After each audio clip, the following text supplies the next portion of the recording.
আসসালামু আলাইকুম। আজকে আমি গাবতলী থেকে ঢাকা থেকে কিভাবে মনপুরা চরে যাওয়া যায় সম্পূর্ণ ভিডিওতে আপনাদের দেখাবো। আমি মূলত গাবতলী থেকে উঠছি, এই যে দেখেন গাবতলী থেকে বাসে উঠছি। বাস থেকে আমি নামবো সদরঘাটে, সদরঘাট থেকে তারপর লঞ্চে করে যাব। তো 40 টাকা নেয় ভাড়া বাসে।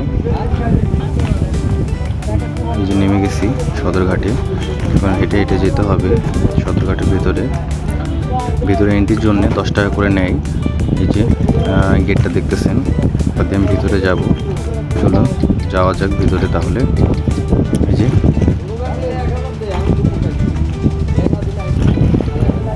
ভিতরে ঢোকার পরে দেখবেন যে অনেকগুলো গেট আছে। এই গেট দিয়ে ঢোকার পরে আপনারা সামনে গিয়ে এগালেই সারিবদ্ধভাবে অনেক লঞ্চ আছে, যেগুলো দেখতে পারবেন। আমরা মূলত মনপুরার যাওয়ার যে লঞ্চ, ওই লঞ্চে চড়ে যাব। এই যে দেখতেছেন লঞ্চগুলো অনেক হিউজ লঞ্চ। আমরা আজকে ফারহান লঞ্চে করে যাব। ফারহান লঞ্চে সবচাইতে ভালো, এখানে 1200 টাকা করে কেবিন ভাড়া নেয় সিঙ্গেলে, আর ডাবলে নেয় 2200 টাকা করে।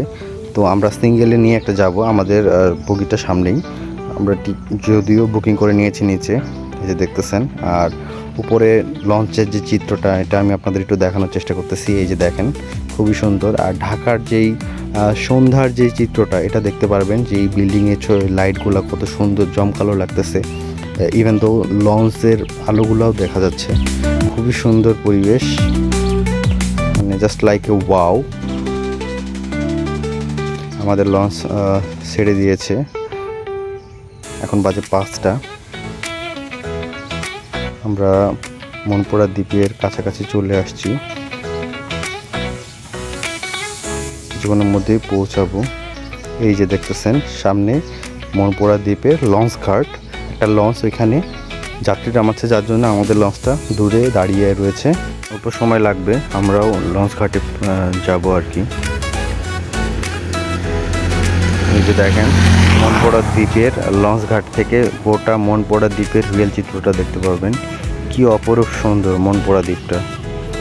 যদি কখনো আসেন ঘুরে যাবেন অবশ্যই। এই ছিল আমাদের লঞ্চ জার্নি, খুব কম খরচে আপনারা আসতে পারবেন। আজকে এই পর্যন্তই। আসসালামু আলাইকুম।